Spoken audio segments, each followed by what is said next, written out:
Iva Sura Pekaway Chetaro Chetamiro Pyamadi Idanti Wasanam Jamahudo Iamyidi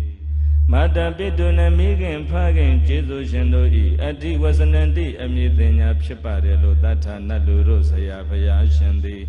Kateti Karuna Sheshu Hojaro Bugeva Vedati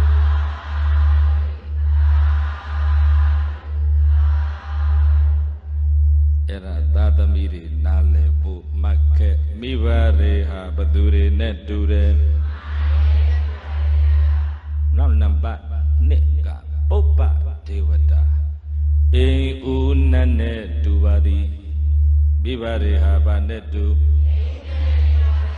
Sabe Janga Mabiarado Natom Yopia Tabi Ocho Velo de Boko Biago Tado Pida Lumiaga, wine won't the moat below. Dim Yaulan, the moody Nalo Kovade. Tabi Ocho Dubiago Vanako. A matter of you out dim Yaudes or the motor of it. Arangaro goes on beds of below. Wine won't the moat dim Yaulan, the moody Nalo Kod. Nabi Piamabia Nadi Piamarija, wasn't the map did that dolo. I made one bite to my own. Boaganes or the Uba Padita Pita. That I not deep Yamarigo, Uba Pati Nalo Kore. Payayanda Miajado Kilita and yet Jiri sit the same. Low again with Saint Jet Wallow. We don't deep na Panda comment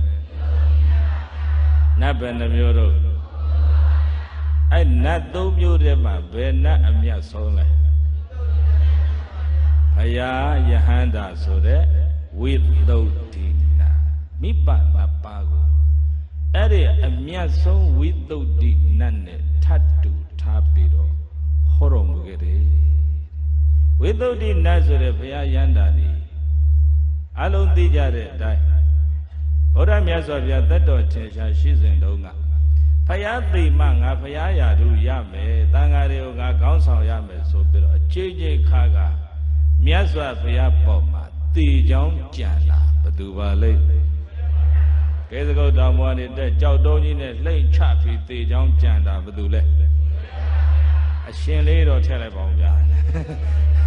Uniform or this out my boy. Kudola, Uniform would lie in the mule, Ubrigo, the music, Uniform woman lying. Yo, ero shin devraga lumo. Ero nene uniform little these are like Umapo. A shin devada, changing for your pot, the young jana. Little Mary look, get that kind of kai. Naragiri say, yet they move on that name that post. Jan lo, Jan. Counts on Yaru, Lojin lo. Payaru, Lojin lo. Adi JJ the young Yan looked at Miaswa Pia Pomba, Judo, Shendivra Pomba, Miaswa Piashan, Koromia Jiga, Momia Moyela. Say Mia Sova Yella. The young Janet Shendivra Yepoma, Miaswa Piaga, the Macambola, Quemalopula, without the na, Pican. Pero Shemakalan Koroji, Paya of the Gujizum Koroji. The Kudo Nuzim Bawaga, sit down, Nyane, Mayazaga, Nayan, Pero, Miasi, Mamiasha, Mipa, Napago. Amero Pero, Trade Bioria, Ale Kore, Ale Toaja, the level test, Dore Ko, Pero, Mipago, Yaket, Neket, Sogagede, Akudo, Ganja. Padure Yailo Brene Vansane Oda Naya Yuri G. Mana Yakanya Pido Brene Banga Sangaya Re Badu Soga Gelo Jesu Chide Mibapo Soga de Akudo Gaha Ematan Josha Gaune Maila Vidachi Ari, what you ရိုက်တတ်ခံရပြီပြိနိဗ္ဗာန်ဆံရပေမဲ့ရိုက်ကြနဲ့ကြတတ်ကြတဲ့ခိုးသားဓမြတွေပေါ်မှာရန္တာဖြစ်တဲ့ရှင်မောက္ကလန်ကြီးကမုံများမုံပါရဲ့လားစိတ်များဆိုရဲ့လားသီးမခံဘူးလားခွင့်မလို့ဘူးလားဝိသုဒ္ဓိနာအဲ့ဒါလောက်တိခံနိုင်စွမ်းရှိတယ်အမေအဖေတွေလည်းသားစိုးသမီးမိုက်တွေပေါ်မှာတိခံနိုင်စွမ်းရှိပုံဟာအဲ့ဒီဝိသုဒ္ဓိနတ်တွေလိုပဲတဲ့စိတ်ဆိုးတော့သွားအိမ်မော်မနေနဲ့မောင်းချရင်ချမှာပေါ့စိတ်ပြေတော့မမျောဘူးလားအဲ့ဒါတွေဒီနေ့လူငယ်တွေနားလည်စေချင်တယ်ဒီတရားတွေနဲ့လူငယ်တွေနဲ့ဝေးလာတော့သားလိမ္မာသမီးလိမ္မာနဲ့သားစိုးသမီးမိုက်ဒီနေ့ခေတ်ဘယ်ကများလာတယ်အချိန်မရှိကမရှိပေါင်းသင်းတွေနဲ့လဲတဲ့ရက်သေးစားတွေတောက်စားချိန်မဲမအိမ်ပြန်ကအိမ်ရောက်တော့မိဘကိုရန်လောက်ထားတယ်မရှိဘူးလားအိမ်ပြန်ရောက်ပြန်တော့မိဖို့တဲ့ဝင်ကြည့်စားစရာအစင်တဲ့မတွေ့ရင်အိုးတွေခွက်တွေပကံတွေရိုက်ခွဲတယ်မိဘကိုပြန်អော်တယ်ပြန်ဆဲတယ်မူမူယူယူနဲ့ဓာတ်ဆွဲလိုက်တာတွေမရှိဘူးလားသားစိုးသမီးမိုက်တယ်အပြစ်မကြောက်တတ်တော့စော်ကားရကြတယ်စကားတစ်ခုရှိတယ်လေမြက်ကမ်းပါမကြောက်မြက်ကမ်းတစေမကြောက်ဆိုသလိုလူငယ်တွေတရားနဲ့ဝေးလို့ဘာသာရေးမျက်လုံးကန်းလာရင်အကုသိုလ်တစေကြောက်ပါအောင်မလားမကြောက်လို့စော်ကားရကြတာပေါ့မူမူယူနဲ့မိဘပေါ်စော်ကားကြတာဒီအဲ့ဒီအကုသိုလ်တွေကြောင့်ပဲတချို့ကြည့်တယ်ဦးဇင်းတို့ကတိုးတက်တဲ့လောက်မတိုးတက်ဘူးတချို့ကြတော့မတိုးတက်တဲ့ပြင်ဘဝဆုတ်ယုတ်ပြက်ပြားပြီးအသက်တူသွားကြတာဒီ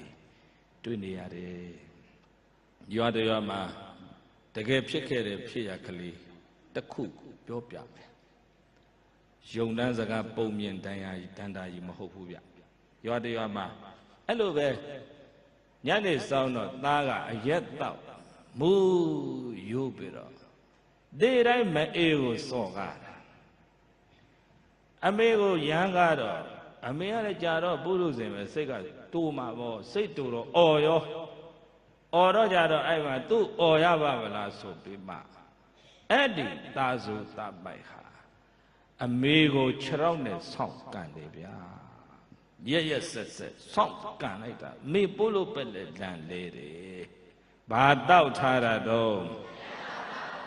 အဲ့အရေးလေးတောက်လိုက်ရင်ပဲလူစိတ်ကမပြောက်ဘူးလားလူစိတ်ပြောက်တော့ဘာစိတ်ရောတရိစ္ဆာန်စိတ်ရောက်လို့အမေကန်ရတာပေါ့အဲ့တော့အကုသိုလ်ကိုလွယ်လွယ်ပြုစေတတ်တဲ့အရေးသေးကြီးလို့ခေါ်တယ်ဘာခေါ်ပါလဲသေးကြီးဆိုတော့သိလားအားတော့မြန်မြန်သေးစေတတ်တဲ့အရေးတဲ့အဲ့ဒါမှအဲ့ဒါကျုပ်ရဲ့ definition ပဲသေးကြီးဆိုတာမြန်မြန်သေးစေတတ်တဲ့အရေးအဲ့ဒါတောက်လို့မြန်မြန်သေကြတာတွေမရှိဘူးလားအဲ့တော့ဒီအရေးကိုတောက်လိုက်တော့လူစိတ်ကပျောက်သွားလူစိတ်ပျောက်တော့တရိစ္ဆာန်စိတ်ရောက်တယ်မို့လားတရိစ္ဆာန်စိတ်ရောက်လာလို့သာအမေခြေထောက်နဲ့ကန်ရတာပေါ့အဲ့မှာအမေပို့လို့ပဲလေလန်လေငိုလိုက်တာဝမ်းနေလွန်းလို့ဒီလိုသားမျိုးမွေးရတာရတာနာတယ်ပေါ့အမေခမညာအဲ့မှကြာပါဘူး3 4 5ရက်လောက်ရှိတော့အဲ့ဒီသားညက်တဲ့သကောင်ခြေကြီးမှာမအေးကိုကန်တဲ့ပဲအဲ့ခြေတော့ကကိုက်ခဲနေလို့မနေနိုင်အောင်အောနေရဘလို့မှမနေနိုင်တော့အဲ့မှာကဲကြပါဦးလာကြပါဦးဆိုငိုပြီးတော့အော်ပြီးတော့နေရတဲ့အဲ့သားသမီးအဲ့လိုအော်ဟစ်နေတော့ပိဿကြီးအမေပဲနေနိုင်မလားမနေနိုင်တော့အဲ့မှာလောက်ကြပါဦးဟဲ့လက်တက်ကြပါဟဲ့တော်ရွာဆိုတော့လက်တက်ကြပါဟဲ့ငါသားလေးဆေးကိုပို့ပါဖြစ်တော့ပါဆိုအဲ့မှာလက်တက်ပြီးတော့ ဒီသားကိုဆေးရုံညတွင်ပို့လာတယ်ဆေးရုံရောက်တော့အဲ့မှာအရေးပေါ်ဓာတ်မှန်ရိုက်ကြည့်လိုက်တော့အဲ့ဘက်ခြေထောက်ကအပေါ်မှာလဲအနာတွေဘာမှမတွေ့မမြင်ရပဲအတွင်းနဲ့လှိုက်ပြီးတော့ပုတ်ဆွေးနေတယ်တဲ့အဲ့ဒါညတွင်ချင်း operation လုပ်မှဖြစ်မယ်ဆိုခွဲစိတ်ခန်းဝင်အဲ့မိမလားလို့ပထမဒူးကနေဖြတ်တာဒူးကနေဖြတ်တာမရဘူးတဲ့ဆက်ပြီးတော့လှိုက်ပုတ်နေတော့ပေါင်အရင်ကနေဖြတ်လိုက်ရတယ်တဲ့ဘသူကံနဲ့ခြေတော့တုံးဒံသင်နာလို့ခေါ်တယ်ဘာသင်တာတဲ့ယောဒန္တိနာအဒန္တိတုအပဒုဋ္ဌေတုဒုဒ္ဒတိဒသနာမေညတရဏဌာနံခိပမေဝနိကိသတိလို့ဘုရားဟောရှိတယ်ဓမ္မထာသင်ဓမ္မထာတိုက်တဲ့သီလသမာဓိပညာပြည့်စုံတဲ့အရိယာပုဂ္ဂိုလ်တွေမပြင်းမာတဲ့မပြင်းမာတိုက်တဲ့ကျေးဇူးကြီးမားသောပုဂ္ဂိုလ်တွေကိုပြင်းမာရင်ဒဏ်ထားရင်ကျမ်းဂန်ကပြောတာတော့မသိခင်မှာဒဏ်10ပါးသင့်တတ်တယ်ဒဏ်ဘယ်နှပါးတဲ့တို့အဲ့မှာကုလို့မရတဲ့ယောဂါတွေခေါင်းခဲယောဂါတွေဖြစ်တာတွေစီးပွားပြက်တာတွေမီးလောင်ခံရတာတွေမိုးကြိုးကြတာတွေစိတ်ဖောက်ပြန်ယူသွတ်သွားတာတွေအဲ့ဒဏ်10ပါးထဲမှာပါတယ်ပြီးတော့တရိရတ္တသဗေဒနာဆိုတာခန္ဓာကိုယ်စိတ်ပိုင်းတွေဖြတ်တောက်ပြရတတ်တယ်တဲ့အခုလည်းဘာဖြတ်လိုက်ရပါလဲဒံသင်နာဘသူစောကားလို့အေးအဲ့တော့သာသမီတွေကဘယ်လောက်ပဲမြက်ကန်းတစေမကြောက်လို့ဘာသာရေးမျက်လုံးကမ်းပြီးအကုသိုလ်တစေမကြောက်လို့ပြစ်မှားစော်ကားကြပြီမဲ့လို့ဖယားရန်တာများကလူဆိုးလူမိုက်တွေတီးခံတယ်လို့အမေအဖေကတော့တီးမခံဘူးလားခွဲမလွတ်ဖို့လားခွဲလို့ကိုယ်ကံနဲ့တာအော်နေတာမနေနိုင်တော့ဆေးရုံပို့တာပေါ့ခွဲမလို့ရင်သေဒီလိုသားမျိုးသေတာအေးတဲ့ဟာဆိုလက်ပိုက်ကြည့်နေမှာပေါ့နေနိုင်ရဲ့လားမိဘကခွင့်လွတ်ပေမဲ့အကုသိုလ်ပြစ်ကခွင့်မလွတ်ပါမိုင်လားပိသကြီးဒါမျိုးတွေပြောရရင်တော့ပိသကြီးတို့တညာလုံးဟောကုန်မှာမဟုတ်ဘူးနော်ဇတ်တော်တွေလည်းအများကြီးပဲနော်မေတ္တာရှင်ရွှေပြည်သားတို့ရေးထားတဲ့ဇာတ်တွေတဲ့ဖတ်ကြည့်ပေါ့အဲ့ထဲမှာလည်းတကယ်ကိုမြေမျိုးတဲ့ဖြစ်ရတဲ့မိဘစောကားလို့ဆုပ်ယုပ်ပြက်ပြားတဲ့ဖြစ်ရတယ်အများကြီးပဲဒါကျွတ်တို့ကိုယ်တိုင်သိတဲ့ဖြစ်ပျက်ကလေးတစ်ခုတည်းပြောပြတာဖယားရန်တာများကလူဆိုးလူမိုက်တွေကိုတီးခံခွင့်လွတ်တယ်လို့မေဖေတွေကစိတ်ပြေတော့ခွင့်မလွတ်ဘူးလားအဲ့ဒါလို့တီးခံနိုင်စွမ်းခွင့်လွတ်နိုင်စွမ်းရှိလို့ဝိသုဒ္ဓိနတ်နဲ့တူပါသည်မိဘတွေဟာဘာနတ်နဲ့တူဘေကဝေจิตရောจิตသမီးတို့ပုဗ္ဗတိဝတ္တိဣတံတိဝဇနံအိဥနာဝါနတ်တေရမမြင့်ဆုံးမြတ်ဆုံးဖြစ်တဲ့ဘုရားယန္တာတုတော်ဝိသုဒ္ဓိနတ်ဆိုတဲ့အမည်သည်မာတာပိတုနမိခင်ဖခင်ကျေးဇူးရှင်တို့ဤအဓိဝဇနံတိအမည်သင်ညာဖြစ်ပါတယ်လို့တထာနလူတို့ဆရာဘုရားရှင်ကိုရောမြတ်ကြီးသည်ကထေတိကရုဏာရှိရှုဟောကြားတော်မူခဲ့ပါပေတည်း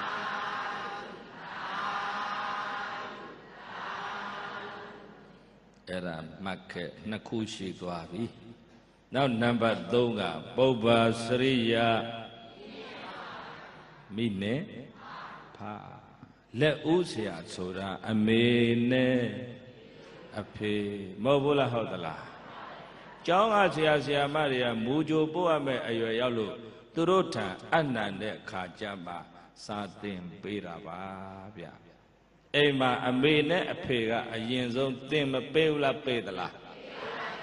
သင်ပေးတတ်ပါသမင်းမစားနိုင်သေးတဲ့အရွယ်မှာနို့ကြိုမတိုက်ဘူးလားအေးသွားမပေါက်သေးတဲ့အရွယ်မှာသမင်းဝါခွန့်ပြီးတော့မကြွေးဘူးလားသမင်းစားရအောင်သင်ပေးခဲ့တာဘသူနဲ့ဘသူစကားလေးမပီကလာပြောလာပြီလားဟဲ့ဆိုရင်မေမေခေါ်လိုက်ဖေဖေခေါ်လိုက်အန်တီခေါ်လိုက် ဥခေါ်လိုက်စကားပြောတတ်အောင်သင်ပေးခဲ့တာဘသူနဲ့ဘသူမယလားအဲ့ဒီကျေးဇူးတွေဒီနေ့မျိုးဆက်တဲ့လူငယ်တွေမေ့လာပြီတရားနဲ့ဝေလို့ဘာနဲ့ဝေလို့ဒီရင်သွေးလေးကအဲ့နည်းနည်းလေးကြီးလာတော့လေးဘက်ပြေးရနေပြီတခါသူ့ကိုယ်သူအရဲဆော့ပြီးတော့မတ်တက်ရက်ကြည့်တယ်ရနိုင်ပေရနိုင်ပေရိုင်ထိုးနဲ့လမ်းလေးများလျှောက်ကြည့်တော့လက်ခုပ်လက်ဝါးတိပြီးငါသားကလေးလျှောက်နိုင်ပေငါသမီးလေးလျှောက်နိုင်ပေလို့လမ်းလျှောက်တတ်အောင်သင်ပေးခဲ့တာဘသူနဲ့ဘသူပုပ္ပါစရိယာမိနဲ့ဖာအိမ်မှာကလေးကဘယ်ဆရာဆရာမတွေမှသင်မပေးခင်မှာပေးတတ်ကြည်လို့သင်မပေးခဲ့ဘူးလားဘိက္ခုယဟန်ကိုဒိဋ္ဌဝမြင်သည်ရှိသောပုဒ္ဒကံသားငယ်သမီးငယ်ရင်သွေးငယ်ကိုဝန္တာပင်တိလက်ကလေးနှစ်ဖက်ကိုဆွဲယူကချီမိုး၍ရှိခိုးစေကြကုန်ဤ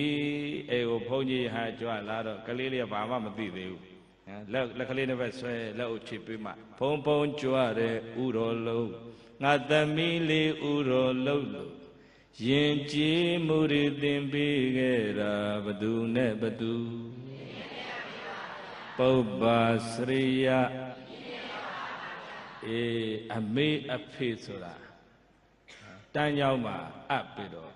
ပညာတတ်ကြီးဘွဲ့ရကြီးဖြစ်အောင်သင်ပေးရုံနဲ့မလုံလောက်ပါဘူးယင်ကြည်မှုရသင်ပေးပါ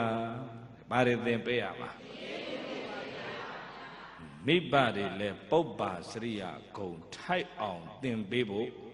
လိုပါတယ်တဲ့နော်ခဏခေတ်တော့မိဘတွေကလည်းတဏီကုံတဏီကံမနဲ့လင်းရနေဘောချုပ်ထိ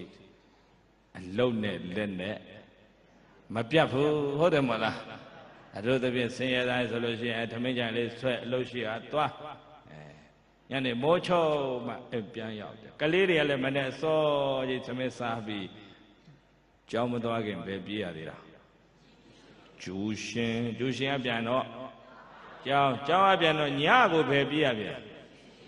အဲ့တော့မိဘနဲ့သားသမီးဟာတအိမ်နဲ့နေပြီမဲ့ထမင်းတဝိုင်းထဲမှာလက်ဆုံခွင့်မရှိတော့ဘူးညနေမိုးချုပ်အိမ်ပြန်ရောက်ကြပြန်တော့လေမိဘနဲ့သားသမီးနှွေးထွေးမြန်စကားပြောကြရရဲ့လားဆိုတော့ဘယ်မှာမျက်နှာချင်းဆုံကြကိုဆုံတာကိုတော့သိမှာပေါ့ကိုရီးယားကဒီမှာမျက်နှာချင်းဆုံကြတယ်ဟုတ်တယ်မလားအဲ့တော့မိဘကလည်းသားသမီးတို့ယင်တဲ့ဘာတွေခံစားနေရတယ်လဲဆိုတာမသိတော့သားသမီးတွေကလည်းမိဘတို့ယင်တဲ့ဘယ်လိုမျှော်လင့်ချက်တွေရှိတယ်လဲဆိုတာမသိတော့ they don't understand each other because they have no mental contact စိတ်ပိုင်းဆိုင်ရာထိတွေ့မှုတွေပျောက်ဆုံးလာပြီမှန်ရလားအဲ့တော့မိဘတွေကလည်းသားသမီးတွေကိုသင်ကြားပေးခြင်းဆုံးမခြင်းမရှိတော့ဘူးဒီကလေးလေးတွေကဒီလိုတရားတွေနဲ့လည်းဝေးလာတယ်ယဟန်တန်ခါနဲ့လည်းစကားတော့မပြောတတ်တော့ဝေးလာတယ်ဆိုတော့ယဟန်တန်ခါရဲ့အဆုံးမလည်းမရတရားအဆုံးမလည်းမရမိဘအဆုံးမလည်းမရတော့မိမဆုံးမမဆုံးမရများလာတယ်ကြီးတော့ဘု து လည်းပဲပြန်ညှစ်တော့အဲ့ဒါကြောင့်မိဘတွေကလည်းငယ်စဉ်တောင်ကြီးကလေးဘွားကလေးကပုပ္ပါစရိယဂုံထိုက်အောင်သင်ရမယ်ဘာဂုံထိုက်အောင်သင်ရမှာမတ္တရှတရုပိတဝေရီယေနဘလုနပတိတမတ္တရှတရုဆိုတာကကလေးကိုငယ်ငယ်လေးကလေးကအဲ့လိုယဉ်ကျေးမှုလိမ္မာယဉ်ကျေးအောင်တိမ်မွေ့အောင်မတင်ခဲ့ရင်ရှတရုအတွင်းရန်သူမြည်တယ်အမေကဘာရန်သူတဲ့ပေတဝဲရီအဖေကအပြင်ရန်သူငယ်စဉ်ကတည်းကယရဏသုံးပါးဂုဏ်ကျေးဇူးသိအောင်ဟဲ့လားတရားကိုဝါသနာပါအောင်ပြီးတော့မိဘတို့ဂုဏ်ကျေးဇူးနားလည်အောင်မိဘတွေကသင်မပေးရင် အဲ့ဒီမိဘတွေဟာပုပ္ပစရိယာကုံထိုက်ပါမလားအေးမထိုက်ဘူးဟန်စံမရေရွှေဟင်းသာငှက်တို့ရဲ့အလယ်မှာပကုတ်ယထာပြိုင်သူငယ်လို့တဲ့ဗျပညာရှိသူတော်ကောင်းတွေအလယ်မှာမိဘရဲ့အဆုံးမငယ်စဉ်ကတည်းကမရခဲ့တဲ့အဲ့ဒီသာသမီမျိုးဟာဟဲ့လားယဉ်ကျေးမှုမရှိဒါမျိုးတွေမများလားများသလားရဟန်းတန်ခါနဲ့ယရဏသုံးပါးနဲ့နီးတဲ့ကလေးကတော့လက်ဥကလေးချီကနဲ့တင်မဖျားမှန်မဖျားဟုတ်ပါရှင်ဖျားဒီလိုအခုကလေးတွေမိဘတွေနဲ့ကြောင်းပါလာကျောက်ကမေးကြည့်ပါတယ်အတွက်ရွယ်လည်းမနေတော့ပါဘူးမောင်ကျောင်းသားကြီးဘယ်နှတန်းတော့กว่าလို့သူ့မေဖေရှိမေးတာပါပဲ6တန်းနဲ့ကောင်းရောဘုန်းကြီးကမေးတာကိုဖြေတဲ့6တန်းမှာဖျားလို့ရင်ကြီးမပြောတတ်တော့ဘူးဒီဘက်ကသူ့ထက်အကြည့်သူ့အမနဲ့တူပါတယ်ကျောင်းသူမကြီးရောဘယ်နှတန်းတုံးလို့ကျောက်ကမေးတာ10တန်းရှင်းတယ်ဟာဒုက္ခပဲ10တန်းရှင်းတယ်10တန်းမှာဖျားလို့ရမ်းတန်ခါနဲ့လျော်တဲ့အသုံးကိုမသုံးတတ်တော့ဘူးစာကြိုးစားကြနော်လို့ပြောတော့နှစ်ယောက်လုံးပြိုင်လို့ဖြစ်တယ်ဟုတ်တဲ့ကောင်းရောတင်မဖျားလို့မပြောတတ်တော့ဘူးကြိုးစားပါမယ်ဖျားလို့မပြောတတ်တော့ဘူးဒါမိဘတွေသင်လို့လားမသင်လို့လားကလေးတွေဟာမိဖေတွေနဲ့တအိမ်နဲ့နေရပြီမဲ့ဆုံးမကိုမရကြတော့ပြီမှန်ရလားမိဘဆုံးမလည်းမရတော့ဘူးဒီလိုတရားတွေနဲ့မှဝေးလာရင်တရားဆုံးမလည်းမရတော့ဘူးရဟန်းတန်ခါနဲ့စကားမပြောတတ်လောက်အောင်ဝေးလာတော့တန်ခါဆုံးမလည်းမရကြတော့သာဇောသမီးမိုက်တွေများမလားဘူးလားအဲ့တော့ဒီလိုမျိုးဆက်တစ်တွေများလာတာအနိကဆုံးဘသူလည်းပင်ပြန်ညက်တာပုပ္ပစရိယမိနဲ့ဖကိုကငယ်စဉ်ကတည်းကလိမ္မာအောင်ယဉ်ကျေးအောင်သင်ပေးရမယ်တာဝန်ရှိတယ်ကိုရောမိဘတွေလည်းအိုးနောက်ကောနှလုံးသားကောဘဝတစ်ခုလုံးစီးပွားရေးတဲ့မြုပ်နေသည်မှန်ရလား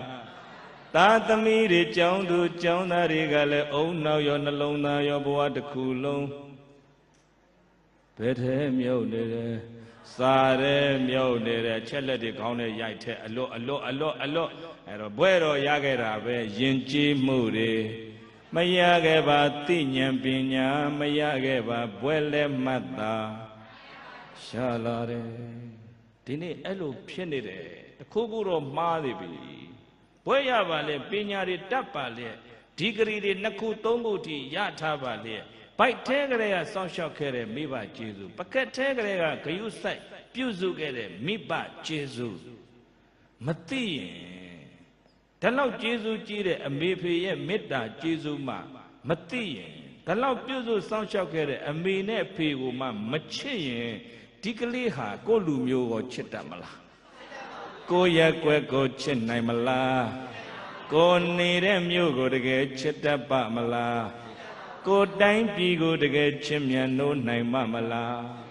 ကျေးဇူးကြီးဆုံးအမေနဲ့ဖေမမချစ်တတ်တော့ရင်အမျိုးဘာသာသာသနာချစ်တတ်ဖို့ဆိုတာမဖြစ်နိုင်ပါဘူးမှန်လားပြိတ္တကြီးအေးဒါကြောင့်မိပါတယ်လေငယ်ငယ်ကလေးကကလေးတွေကိုတရားနဲ့မဝေအောင်ထားရမယ်ဘာနဲ့မဝေအောင်ထားနော်ဥစဉ်ခဏမိဘတွေကိုတိုက်တွန်းတဲ့စကားလေးတစ်ခုရှိပါတယ်မိဘတွေဟာသားသမီးတို့အတွက် good example ဖြစ်ရမယ်စံပြကောင်းတွေဖြစ်ရမယ်နမူနာကောင်းတွေဖြစ်ရမယ်အမေဖေကရှေ့ကနေပြတဲ့နည်းနဲ့သင်ပေးရမယ်အခုတော့သင်ပေးပါတချို့အမေတွေမနဲ့စောမိုးမလင်းသေးဘူးမျက်နှာတောင်မသိရသေးဘူးကလေးအိယာနှိုးတဲ့ဟဲ့သေနာကောင်ကိုမထသေးဘူးလားဖင်နေထိုးနေပြီတဲ့အလုတ်သွားမထစကလုံးကယင်သလားရိုင်းသလားသမီးကြောင်းသွားဖို့ဟဲ့သေချင်းဆိုမှကိုမထသေးဘူးလားတဲ့ဖင်နေထိုးနေကြောင်းသွားမထယင်သလားရိုင်းသလား အဲ့ဒီနှုတ်ထွက်ကြမ်းတဲ့အမေဖေတွေရဲ့လက်အောက်မှာကြည်ပြင်းလာတဲ့ရင်သွေးငယ်တွေသားတွေသမီးတွေရဲ့နှုတ်ကထွက်လာမဲ့စကားတွေရင်ဘိုးနဲ့ရိုင်းဘိုးဘယ်ကမြာသင်ပေးတာ哦ကလေးတွေနော်အတူယူတဲ့စိတ်ဟာမွေးကြတဲ့ဟာပါတယ်ခင်ဗျားတို့ကလေးတွေမယုံတတိထားကြည့်ပါလားတချို့ကလေးတွေဆုံးကတ်တယ်ကျတော့ကြည့်တယ်ကလေးတွေကလေးမလေးတွေဆုံးကပ်ပြီးတော့အချိုးဘချမယ်ဆိုရင်တို့နိုင်တာလေးတွေသူကဝင်ဆွဲကျင်တာချကျင်တာတော်ထမဒီကလေးတွေချုပ်တာကြကွဲတော့မလုံးဝဘူးတင်ပေးရမယ်ဒါကြောင့်ဦးဇင်းကတော့ဆုံးကပ်တဲ့အိမ်လေဆိုလို့ခေါ်ကလေးတွေခေါ်ကလေးတွေခေါ်ခုကလေးကတို့ပေါင်းထားတယ်အဲ့ဒါလာဆိုပြီးတော့စကားပြောခဏတွေ့ခဏတင်တာပဲတတဘယ်နှတန်းတော့3တန်းအဲ့သူ့လက်ထဲမုံတစ်ခုပေးဘုံဘုံတင်ပေးမယ်3တန်းမှာဖျားမုံတုံးလက်ထဲထည့်တယ်တတဘယ်နှတန်းတော့ဖြေရသွားပြီ3တန်းမှာဖျားဟောမိမိနာမည်ဘလို့ခေါ်တုံးခမရတော့မတင်တော့ကျုပ်တို့တင်နေရတယ်သဘောပေါက်သလားကလေးဆိုတာအတုယူတတ်တဲ့စိတ်ကပါပါတယ်ခုသင်ပေးရမယ်တာဝန်တွေနော်ဘဝတွေဟာ very busy life အလွန်အလုတ်ရှုပ်တဲ့ဘဝတွေဖြစ်လာပြီဒီလောက်အလုတ်တွေရှုပ်လာတဲ့အထဲမှာကိုယ်တိုင်နဲ့မိဘတွေကတရားနဲ့မဝေးအောင်နေတတ်ရမယ်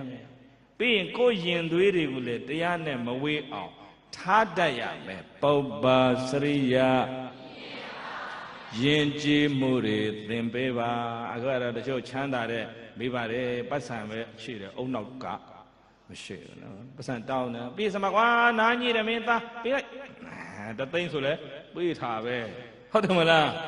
နော်ဆိုင်ကယ်ဝယ်ပေးဗျာအခုဆိုင်ကယ်ဝယ်ပေးဗျာကျွန်တော်တငယ်ချင်းတွေကဒိုစီးနေကျုပ်ကဒိုမဒိုတဲ့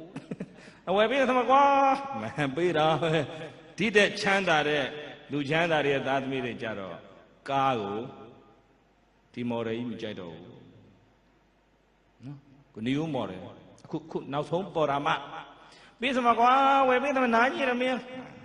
ပေးတယ်ရုပ်ပစ္စည်းတွေတော့လိုတာအကုန်ပေးတယ်အသိဉာဏ်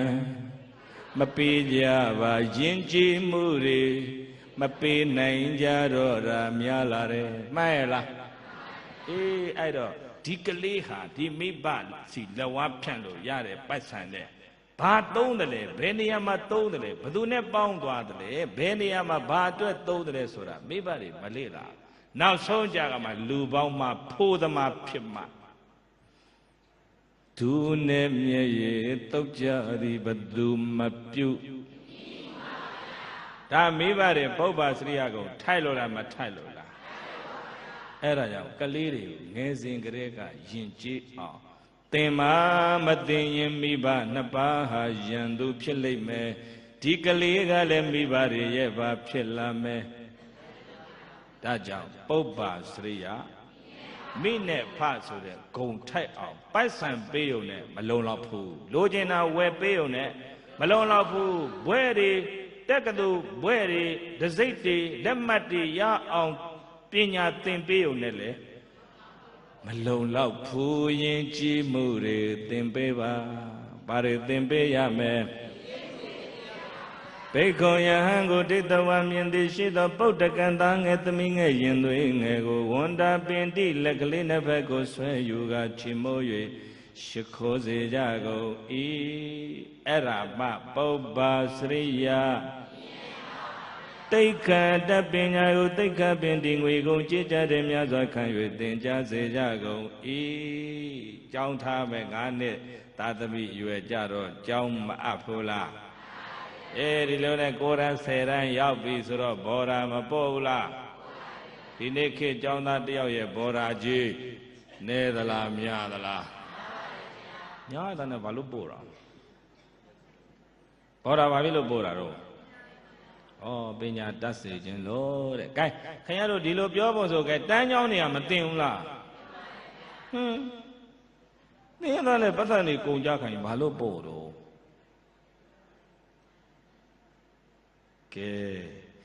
ကဲလူတွေစဉ်းစားကြစဉ်းမစားရင်ထုံးလိုက်စား ပတ်စံတွေအများကြီးကုန်ကြခံပြီးတော့မိဘတွေမှာလေကောင်းအောင်ရှာတချို့ဆိုရင်တောကအဖေတွေနေပူဇက်ခါမှာနွားနဲ့ဖက်ယုံလို့သာသမီကိုမြို့မထားဘူးလားပညာတတ်ကြီးဖြစ်အောင်ပြောမှာတက်ပြီးတော့ထားပြီးတော့အဲဒီမှာ10 တန်းဆိုလို့ရှိရင်လည်းဘော်ဒါကိုထားမှဖြစ်တော်တယ်ခေကိုပြနော်ဘော်ဒါကသင်မှကိုတတ်တော်မဲ့ခေကိုပြအောင်တော့မဲ့ခေကိုအဲ့တော့အမေဖေတွေမှာရုံးကန်ပြီးတော့ပို့လိုက်ပါဦးဘော်ဒါကြီး5000ပို့လိုက်ရဗျာရောပို့လိုက်ရဗျာရောအဲ့တော့အမေတို့ဖေတို့အကျော်လှော်လေးပို့လိုက်ပါဦးဆိုတော့ကျော်လှော်ပို့ရဗျာနဲ့ပြော speaking သင်တန်းလေးတက်ချင်လို့သင်တန်းကြီးလေးပို့လိုက်ပါဦးတသိန်းပို့လိုက်ရဗျာရောကျတော့စာလာမကိုကြောက်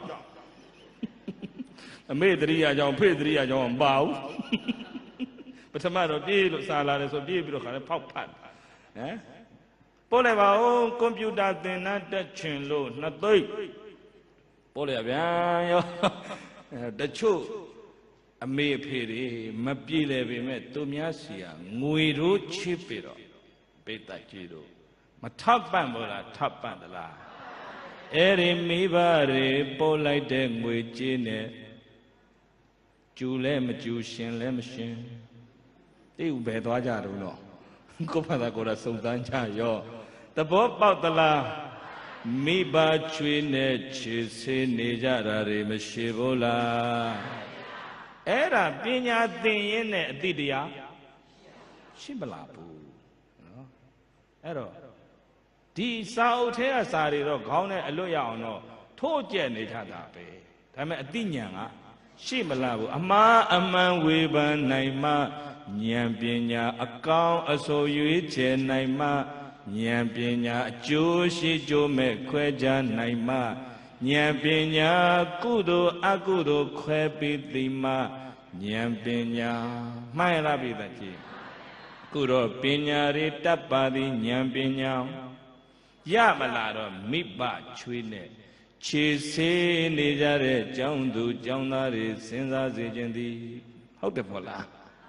အေးအဲ့ဒါကြောင့်ခင်ဗျားတို့သားသမီးတွေဘွဲ့ရရုံခေပညာတွေတတ်ရုံနဲ့ခင်ဗျားတို့မိဘတွေကျေစုသိဖို့မသိကြပါဘူးမှန်လားပြည်သက်ကြီးဒါကြောင့်မိဘတွေလည်းဟဲ့လားပုပ္ပစရိယာဂုံထိုက်အောင်ငယ်စဉ်ကလေးကသင်ပေးရမယ်တာဝန်မရှိဘူးလားအခုတော့ဘွဲ့ရပညာတတ်အောင်တက္ကသိုလ်ပညာပဲတွန်းသင်ပေးကြတယ်ဗျဘာသာရေးပညာတော့ကိုယ်တိုင်လဲတတ်တရားမနာတဲ့သူကနည်းနည်းတော်သေးတရားလုံးဝစိတ်ဝင်စားတဲ့မိဘကိုသားသမီးဘယ်လိုယဉ်ကျေးအောင်သင်မလဲလို့ဒါကြောင့်မိဘတွေထပ်ပြောမယ် all parents should be good examples for their children မိဘတွေအားလုံးဟာသားသမီးတွေအတွက်နမူနာကောင်းတွေဖြစ်ရမယ်။ဘာတွေဖြစ်ရမယ် good examples ဆိုတဲ့စကားလုံးလေးတစ်ခုမှတ်သွားပါငါတို့သားသမီးတွေငါတို့ကိုယ်တိုင်နေပြတဲ့နည်းနဲ့သင်ပေးရမယ်ဘုရားရှိခိုးခြင်းကိုယ်တိုင်ကဘုရားကိုရှိခိုးမနဲ့စောစောနော်ဆုံးကြက်ပြီးဆိုတော့ဆုံးတော့ကတ်တောက်တော်ကြီးကျန်ကတ်မျက်နှာတစ်တော်ကြီးကတ်ပန်းနေညှိုးပြီးဆိုလဲကလေးတွေကိုရှုပ်တယ်လို့မထင်ပါလာသားတို့အမေရှိကဆိုပေးမယ်အဖေရှိကဟောလို့ပန်းတော့ကရတယ်ဟဲ့လို့ရှိခိုးရတယ်သင်ပေးရမယ်ဒါဝမရှိဘူးလားအေးအဲ့လိုသင်ပေးရင်မိဘချွေးနဲ့ခြေမဆေးရပါဘူးတဲ့အခုတော့မိဘတွေကိုယ်တိုင်ကတရားနဲ့ဝေဖယားနဲ့လဲဝေတရားနဲ့လဲဝေသံဃာနဲ့လဲဝေကိုရီးယားကနဲ့အဲ့ဒါနဲ့တော့မဝေးပါဘူးအဲ့ဒါလောက်နီးတလောက်သာလေးမိဘတွေတရားနဲ့နီးပြီးရင်ကိုယ်ကလေးတွေလည်းနီးအောင်ထားမိဘချွေးနဲ့ခြေဆေးရပါမလားအခုတော့ဆေးနေကြတယ်ဟုတ်တယ်မလားမိဘတွေကတော့ကောင်းရောရှာတချို့အမေတွေသူတော်ဘာအိမ်အဝတ်လျှော်ငှားလိုက်ပြီးတော့သားသမီးကိုပညာတတ်အောင်သင်ပေးကြတာတွေမရှိဘူးလားအေးဘွဲ့တွေဘာတွေရအိမ်တော်ရဲ့သားကြ ယာရုဌာနန္တရတွေနဲ့လာကကောင်းကောင်းညရာတောင်မအမေဖေကိုမေးနေကြတာတွေရှိဘူးလားအေးဒီနေ့ရောင်းလို့ဝယ်လို့ကောင်းလိုက်တာလာကထုတ်ရမို့အမေကိုပါလေတော့ဝယ်ကျွေးမယ်အဖေကိုပါလေးနဲ့ဝယ်ကြော့မယ်အမေဖေးတင်ပေးလိုက်တဲ့ပညာနဲ့တို့ဒီခြေနေရောက်လာတာလို့မိဘကျေးဇူးသိတဲ့သာသမီနဲ့မသိတဲ့သာသမီပဲကမြာတရားနဲ့ဝေလို့ဘာနဲ့ဝေလို့အေးသိက္ခန္တပညာကိုသိက္ခပင်တိငွေကုန်ကြေးကြတဲ့များစွာခံ၍သင်ကြားစေကြကုန်ဤတို့ဒီလိုပညာတွေတတ်အောင်ကုန်းရုံရှာဖွေထောက်ပံ့ပေးခဲ့တာဘသူနဲ့ဘသူပုပ္ပါစရိယပတိရူပေနတာရေနနိယောဇင်တိဘွဲရပြီးပြီးအချိန်တန်ရွယ်ရောက်ပြီဆိုတော့တင့်လျော်တဲ့တာမယနဲ့အိမ်အောင်ချပေးတယ်မှန်ရဲ့လားတာဆိုရင်လည်းမရဆိုဆိုနဲ့မတွေ့အောင်ကြောင်းကြစိုက်ခဲကြတာဘသူနဲ့ဘသူပုပ္ပါစရိယဒါယဇဏယတင်တိနောက်ဆုံးရှိသမျှအမွေခွဲပေးခဲ့တာဘသူနဲ့ဘသူပုပ္ပါစရိယပိခဝေจิตသားတို့จิตသမီးတို့ပုပ္ပါစရိယတိဣတံတိဝဇနလေဥစရာဆိုတဲ့ဤအမည်သည်မာတာပိတုဏမိခင်ဖခင်ကျေးဇူးရှင်တို့ဤအတိဝဇနန္တိအမည်သင်ညာဖြစ်ပါတယ်လို့တထာနလူတို့ဆရာဘုရားရှင်ကိုရောမြတ်ကြီးသည်ကထေတိကရုဏာရှိရှုဟောကြားတော်မူခဲ့ပါပေသတည်း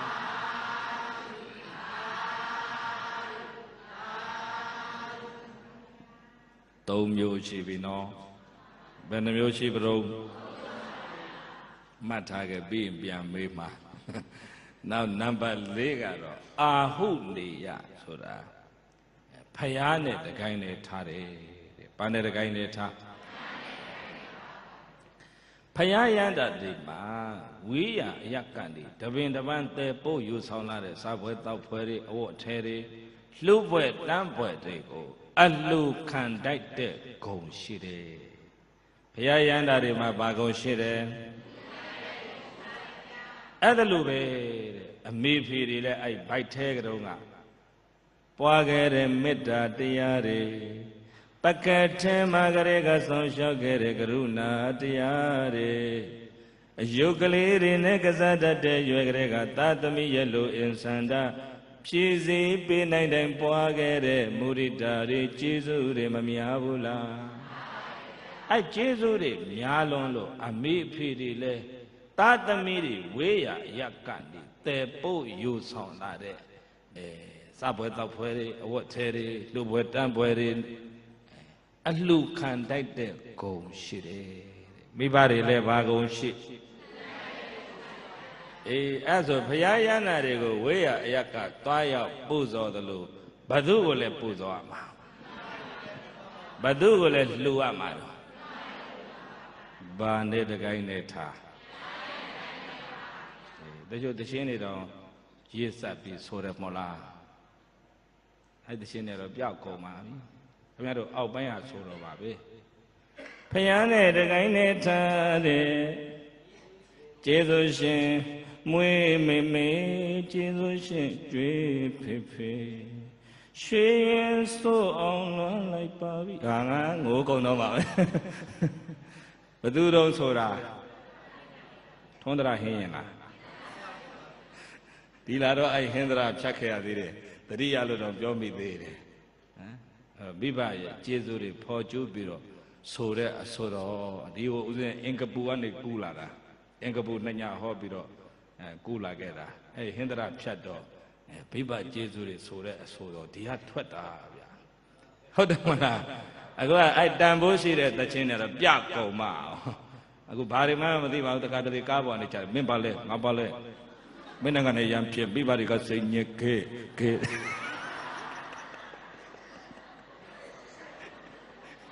ေတ်ကပြောင်းသွားပေါ့တချင်းတွေကလည်း ပြောင်းကုန်ပြီကောင်းတယ်ပဲပြောင်းသလားဆိုးတယ်ပဲပြောင်းသလားအဲ့တော့ကျွတ်တော့မဆုံးဖြတ်ပါဘူးလူငယ်တွေသွားမေးတော့သူတို့ခင်းနေသူတို့ဟုတ်နေပါတခါတနေ့နားထောင်နေဟာကောင်လေးတွေနောက်ကကပ်ပြရမေးတယ်တော့မင်းတို့ဟာတချင်းလားရံဖြစ်တာလားဘုန်းကြီးခေတ်ကပြောင်းသွားပြီဟစ်ဟော့ခေဟာတို့လည်းအဲ့လိုဆိုတော့ဟစ်ဟော့လို့ဟောမှဖြစ်မယ်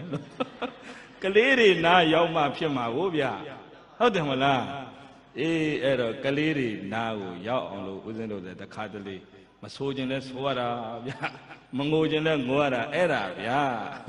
တန်ဖိုးရှိတဲ့တခြင်းတွေဟိုတော့ကတော့အဲ့ဒါတွေတကက်ကိုအနှစ်သာရနဲ့ပြည့်ဝတယ်နားထောင်လိုက်ရင်ကိုအမေအဖေမေတ္တာရင်နဲ့စိတ်ပြီးတော့ရောက်သွားတယ်လို့ပဲအခုကတော့ဘာကိုဘလို့နားလဲအမှကိုမသိဘူးဟေ့ဟောတယ်မင်းပါလဲငါပါလဲဒါပဲမင်းကလည်းရံဖြစ်မိဘတွေကစိတ်ညစ်ကေအဲ့တော့တို့တောင်မှတရားကိုဟေ့ဟောတရားလုံးဟောမပုံရှိတယ်လို့ကိကပြောင်းသွားပြီကိုကိုင်ဘာနဲ့တကိုင်းနဲ့ထားတာတော့ဣန္ဒြာထောရင်လို့ဆိုလိုက်တာတွေမြန်တခါတည်းတကယ်ကိုနားထောင်ရင်းနဲ့ကိုငိုခြင်းစိတ်ပေါက်သွားတယ်အမေအဖေကိုရှိတော့ကြွေးခြင်းစိတ်မသေးခင်ကြွေးခြင်းစိတ်တွေပေါက်သွားတယ်သူကြည့်လေရွှေရင်ဆိုးအောင်လွမ်းလိုက်ပါပြီအတိနောက်ကျန်လို့သာတော်မကြည်ဆိုတာလေအတိနောက်မကျနဲ့တဲ့ဟုတ်ဘူးလားလွမ်းလဲလွမ်းလို့မပြေဆိုတာနောက်ကြမှာတော့အမေဖေသေသွားမှနောင်တနဲ့လွမ်းဆွပူပန်မနေနဲ့ဆိုတဲ့အဓိပ္ပာယ်မပါဘူးလားပါလားအဲ့ဒီဟာတွေတော့ပျောက်ကုန်ပေါ့အဲ့တော့ကဲပုပ္ပါစရိယမိနဲ့ဖအခုဖယားနဲ့တကိုင်းနဲ့မထားဘူးလားဖယားရဟန္တာတွေကိုအဝေးကနေတွားရောက်ပူဇော်သလိုဘသူ့ကိုလည်းပူဇော်ရမှာရဝေးအိမ်တော်ကြနေတဲ့သားသမီးတွေမရှိဘူးလားရဝေးအိမ်တော်ကြနေတဲ့သားသမီးတွေဒါကိုသိရင်သဘောပေါက်ရင်ဒီတရားနာပြီးရင်အနည်းဆုံးတစ်နှစ်တစ်ခေါက်လောက်တော့မိဘကိုတွားရောက်ပြီးတော့မကတော့သင်ဖို့လားတရင်ကြွလာရာသီဖြစ်ဖြစ်ပေါ့ဒါမှမဟုတ်ရင်တနိုင်ငံလုံးအလုပ်တွေရုံးနေဆိုင်နေပိတ်တဲ့တကူးလာအခါပဲဖြစ်ဖြစ်ပေါ့မိဘကိုတတ်နိုင်ရလေးနဲ့အဝတ်ထည်လေးတစ်စုံပဲဖြစ်ဖြစ်ပေါ့ယောဂီဝတ်စုံလေးဖြစ်ဖြစ်ဒါမှမဟုတ်လဲအားစေးလေးတစ်ပလင်းပဲဖြစ်ဖြစ်ပေါ့နောက်ဆုံးပြောလိုက်မယ်ကိတ်မုံလေးတစ်လုံးပဲရှိစေအောင်တော့တန်ဖိုးမကြည့်ကြည့်သွားရောက်ပူဇော်ကြောကြရင်မိဘတွေရင်နဲ့ပဲနဲ့နေမယ်ဝန္တာလို့ဩငါသားလေးကလိမ္မာတယ်ငါသမီးလေးကကျေးဇူးတရားနာလေလိုက်တာကွယ်လိမ္မာရေးကြရှိတဲ့သားသမီးတွေကျေးဇူးတရားနာလေတဲ့သားတွေသမီးတွေမျက်နှာမြင်ချစ်ခင်ကြပါစေတန်ကြာတနာကြပါစေစီဝါလလပါရီတိုးတက်ကြပါစေအသက်ရာကျော်ရှိပါစေဆုမပေးဘူးလားပေးသလားမိဘတွေမေတ္တာဓာတ်အပြည့်နဲ့ဆုပေးနေတာကိုလက်အုပ်ချေပြီးတော့ခံယူကြောနေကြတဲ့သာသမီတွေနားထဲမှာမချိုးတော့ဘူးလားရင်ထဲမှာမအေးတော့ဘူးလားဒါပေမဲ့ပူဇော်ရမှန်ကြောရမှန်သိတဲ့သာသမီဒီနေ့ခေတ်မှာနေသလားများသလားကြာလေရှာလေရှာလေမတွေ့လေဖြစ်လာပြီဘာနဲ့ဝေလို့ဒီလိုတရားတွေနဲ့လူငယ်တွေဝေးလာတော့မိဘကတော့အမှန်လေမသိတော့ဘူးလူများရှိမှအမေဖေကုန်းပြီးဥချအမကိုရှက်เสียလို့မြင်လာတဲ့ခေတ်မှန်လားပြည့်တတ်ကြီးဘာနဲ့ဝေးလို့အဲ့တော့မိဘနှစ်ပါးကိုပြမဖို့စော်ကားဖို့တော့မပြောနဲ့တဲ့ဘုရားရဟန္တာတွေကိုအဝေးကနေတွားရောက်ပူဇော်တယ်လို့ဘသူပူဇော်မှာအဲ့ဒါအလုံးမအားတာအကြောင်းပြရပါဘူးတဲ့အမေဖေစီတစ်နှစ်တစ်ခေါက်ကိုမရောက်ဘူးတဲ့မရောက်တာပဲသူတို့ကဂုံလို့ပြောကြတယ်အလောက်ကဘယ်နေ့အားမှာတော့အားလို့သေတဲ့မသားရှိလားလူပြင်းကတော့အမြဲတမ်းအားနေမှာပေါ့နော်ဘဝတိုးတက်အောင်အမျိုးဘာသာသာသနာစောင့်ရှောက်နိုင်အောင်တကယ်ရုန်းကန်ကြိုးပမ်းလှုပ်ရှားပြီးတော့နေတဲ့သူကတော့အားတဲ့နေမရှိပါဘူးဟုတ်တယ်မို့လား အဲ့တော့အာမပဲမိဘကိုတွားရောက်ကြတော့မယ်ဆိုသေမဲ့နေရောအာမလားဒါပြင်သေမဲ့နေရောကြောပြပမလားမအားတဲ့ဈာကတွားရောက်ပြီးတော့ပူဇော်ကြတော့ရမယ်မှန်လားပြည်သားကြီးခုကတော့အဲ့အဝေးကသားသမီးကလည်း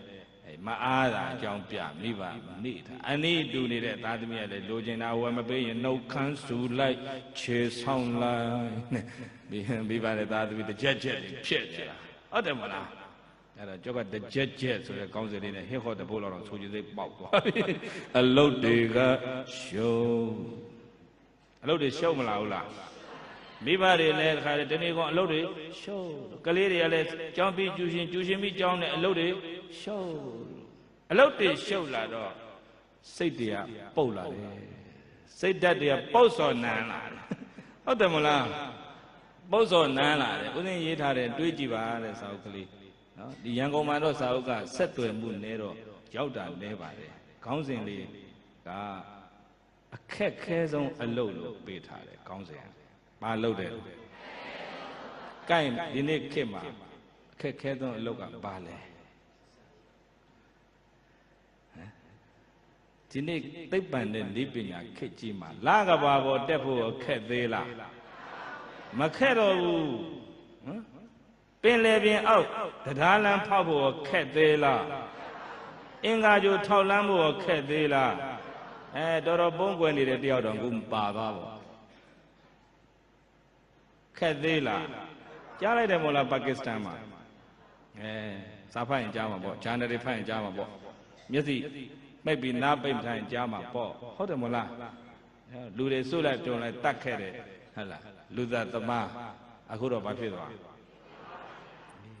ယူတတ်ရင်သင်္ကန်းစာရတယ်ဩသူများတတ်ရင်ကိုလည်းတနည်းကြတော့အတတ်ခံရတတ်ပါလားပေါ့ဟုတ်တယ်မို့လားအဲ့တော့ဒီနေ့သိပ္ပံနဲ့နေပညာခေတ်ကြီးမှာကျန်တာတွေမခက်တော့ဘူးဘာခက်လာတယ်လဲဆိုတော့တယောက်နဲ့တယောက်နားလည်ဖို့ခက်လာတယ်မိဘကသားသမီးကိုနားလည်ဖို့ခက်လာပြီသားသမီးကမိဘတို့ယင်တဲ့ဝင်ကြည့်ဖို့ခက်လာပြီရောင်းသူနဲ့ဝယ်သူပြည်လဲအောင်ဆက်ဆံဖို့လဲခက်လာပြီအထက်လူနဲ့အောက်လူမြတ်တအောင်ဆက်ဆံတတ်ဖို့ခက်လာပြီကျောင်းဆရာမနဲ့ကျောင်းသူကျောင်းသားပြည်လဲအောင်ကျေးဇူးတရားနာလဲတဲ့သီးနဲ့ဆက်ဆံဖို့ခက်လာပြီအလုတ်တွေကရှုံးစိတ်တွေကပုတ်စော်ဘလောက်နားလားဆိုညီကိုအရင်တော့မချစ်တော့ညီမအရင်လည်းမေတ္တာမထားနိုင်တူတဲ့လိန်ဆင်းလာတာတွေတောင်မကျင်နာတတ်တော့တဲ့စိတ်မေတ္တာခေါင်းပါတဲ့စိတ်ဟာမွေးတဲ့စိတ်လားပုတ်စော်နိုင်တဲ့စိတ်လားအလုတ်တွေကရှုံးစိတ်တွေကပုတ်တောကတွေတဲ့နှမြုံစိတ်ကဘယ်တဲ့နှမြုံကြည်ပါဒီနေ့ခေတ်ကြီးကိုတရားနဲ့ကြည်ပါမိဘတွေကလည်းစီးပွားရေးတောကတွေမြုံမနေဘူးလားပြောနေတယ်ဒီချိန်ရင်းနှီးတင်သလားနော်ရင်းနှီးမြုံနိုင်မှုဒီချိန်လုံးတင်သလားကုန်ပစ္စည်းဒီချိန်ဝဲလှောင်နေသလားငါရှယ်ယာထည့်ပြီးကမှမြန်ဈေးတွေရှော့ကြော့သွားရင်ဟာတောကားတွေနဲ့နှမြုံနေတယ်ကလေးတွေကလည်းငါဒီကငါဒီဘာသာမှန်းထားတာပါမလားနော်ပါတိကလေးမှာတော့မကြောရင်ပါမလားအလုတ်တွေကရှုံးစိတ်တွေကပုတ်တောကတွေတဲ့နှမြုပ်ဆက်ဆံရေးဟာဘလို့အလုတ်အခက်ခဲဆုံးအလုတ်ဖြစ်လာလို့ဟိုအိမ်မှာလည်းတစ်ချက်ဒီအိမ်မှာလည်းတစ်ချက်မိသားစုတိုင်းဆူလို့ပွဲချက်တရားကိုဖဲဒါလေးတော့ထည့်လိုက်ဦးမှာတစ်ချက်ကဘာဖက်မှပြောင်းမှာတော့အခုအိမ်နဲ့ကြည့်ပါလားညီကိုချင်းမောင်နှမချင်းလဲတစ်ချက်မိဘနဲ့သားသမီးလဲတစ်ချက်လင်မယားချင်းလဲအလုတ်တွေကရှုံးစိတ်တွေကပုတ်တောကတွေတဲ့နှမြုပ်ဆက်ဆံရေးဟာအခက်ခဲဆုံးအလုပ်ဖြစ်လာလို့ဟိုအိမ်မှာလဲဒီအိမ်မှာလဲတစ်ချက် မိသားစုတိုင်းဆုလို့ပွဲချေတရားကိုကျော်ကလေးတွေမြောက်ပေးထားတာ